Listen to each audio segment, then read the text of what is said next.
নির্বাচন ঘোষণার পর মুর্শিদাবাদে কড়া নিরাপত্তা। ফরাক্কায় বোম স্কোয়াডে তল্লাশি এবং জিয়াগঞ্জ আজিমগঞ্জ পৌরসভায় টহলদারি শুরু করেছে রাজ্য পুলিশ এবং কেন্দ্রীয় বাহিনী। গতকাল নির্বাচন কমিশনের পক্ষ থেকে পশ্চিমবঙ্গে 2 দফায় ভোট গ্রহণের ঘোষণা করা হয়েছে। তারপরেই মুর্শিদাবাদের বিভিন্ন এলাকায় নিরাপত্তা জোরদার করতে টহলদারি শুরু করেছে রাজ্য পুলিশ এবং কেন্দ্রীয় বাহিনী। অন্যদিকে মুর্শিদাবাদের ফরাক্কা ব্লকের অর্জুনপুর সহ একাধিক এলাকায় ফরাক্কা থানার উদ্যোগে বোম স্কোয়াড টিম নিয়ে তল্লাশি অভিযান চালানো হয়।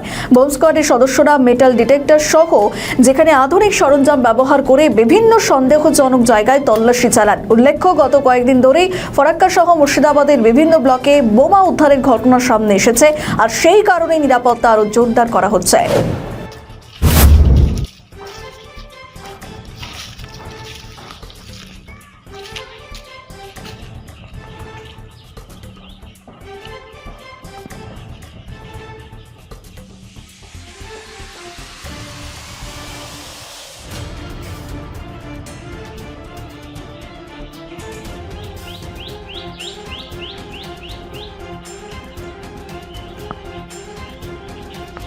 আমাদের ভিডিও ভালো লাগলে লাইক ও শেয়ার করুন, কমেন্ট সেকশনে আপনাদের মতামত জানান।